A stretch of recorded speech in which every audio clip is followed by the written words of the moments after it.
As águas sempre fluíram como uma linha contínua entre o passado e o presente, simbolizando histórias de vida e resistência. Para os povos indígenas, cada rio, cada nascente e córrego guarda um espírito vivo, sendo um elo essencial entre a terra e seu povo. Em Santo André, os rios não são apenas corpos d'água, são testemunhas da história indígena e guardiões de uma herança cultural que persiste.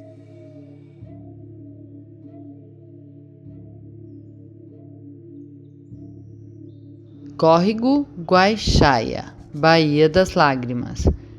Guaã, Baía Enseada. Saiá, Lágrimas.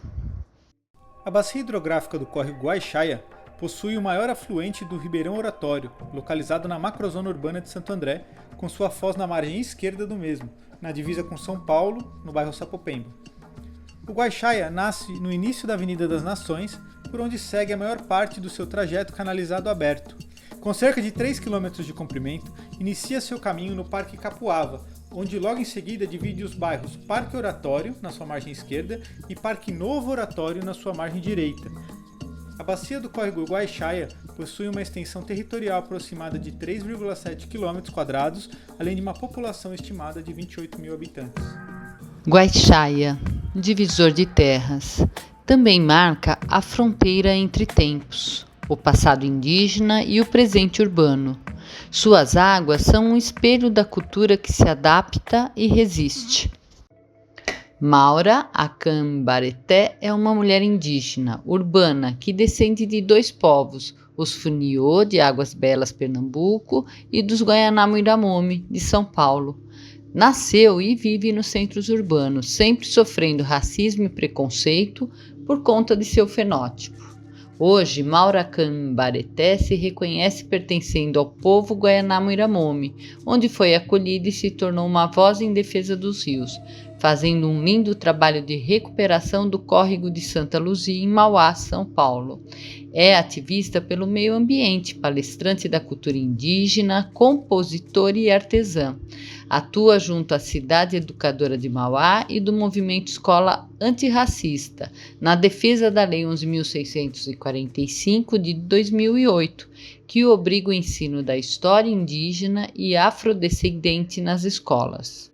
Aue Andequeri, meu nome é Maura Cambareté, sou do povo Guaianamuiramomi. Estou aqui para saudar o rio Guaixaia, em Santo André. Bom, a história do meu povo com relação aos rios é uma história muito bonita. O povo Guaianamuiramomi vivia às margens do rio. E normalmente o rio ele tem enchentes, é normal.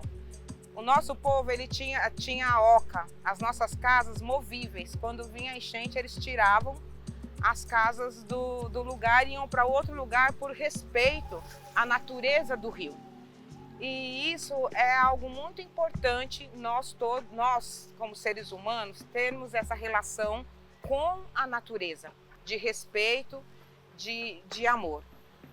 O rio Tamanduateí, que era onde aqui em São Paulo, todo o nosso povo vivia às margens desse rio, tem o nome de Rio Tamanduateí, porque quando acabava a enchente, enchiam de formigas em cima dos peixes mortos e o tamanduá vinha e comia as formiguinhas. Por isso esse nome. Essa nossa relação do povo guaianá com o Rio Tamanduateí também tem a relação com a cerâmica que o nosso povo fazia, com o barro que era a cerâmica paulista.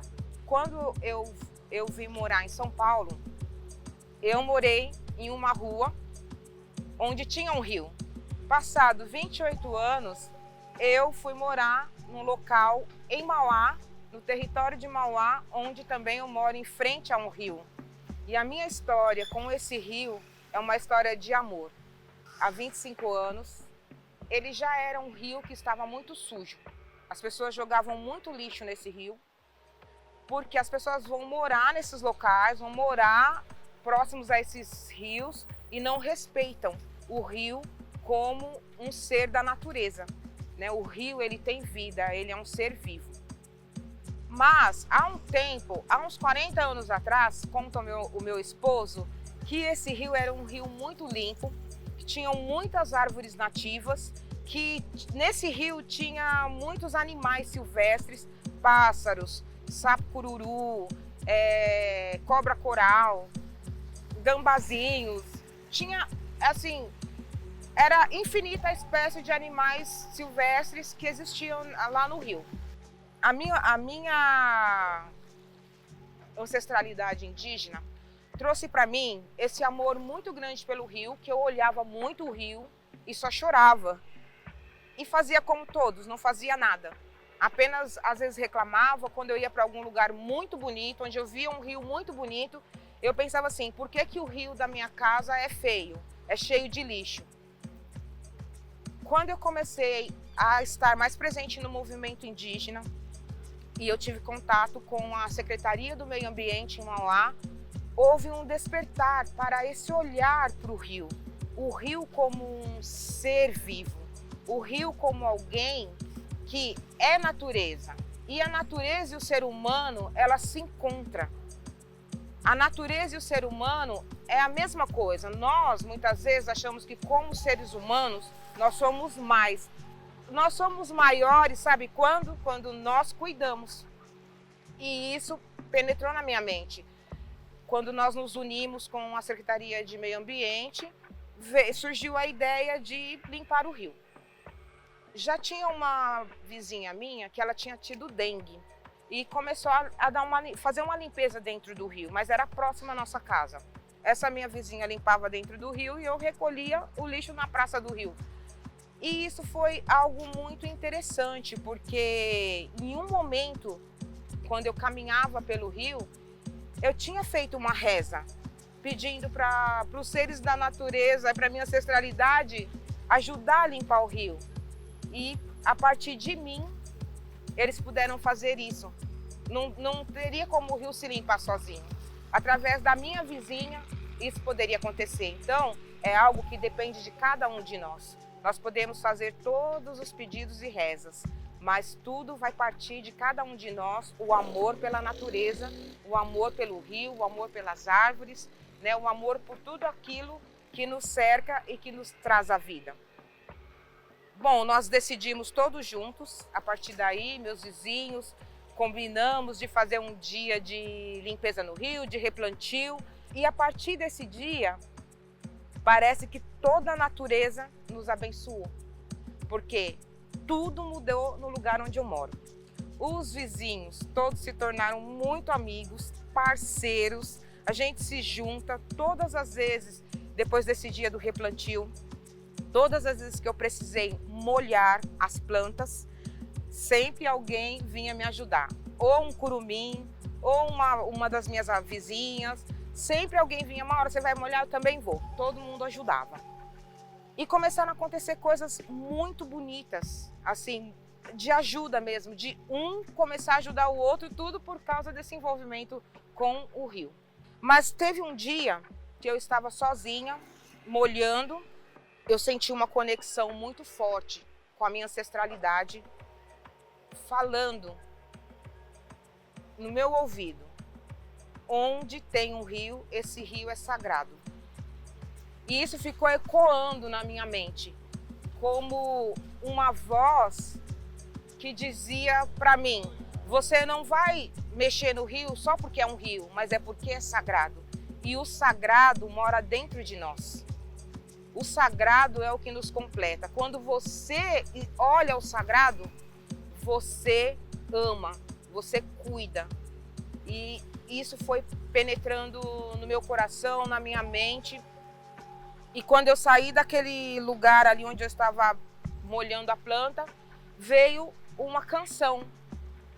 E essa canção, ao longo de uns dias, ela foi brotando no meu coração, brotando na minha mente, e eu fui conseguindo completar essa canção, né, que diz: Reia, eu vou te contar onde eu moro, tem um nascentes de águas cristalinas. Ele é um rio sagrado, me contou uma voz ancestral que esse rio tem vida. Esse rio tem vida. Se quiser fluir, vem fluir com o rio. Se quiser cantar e dançar, vem ao som da água do rio. Esse rio tem vida. Esse rio tem vida. Tem vida. Ao eterno.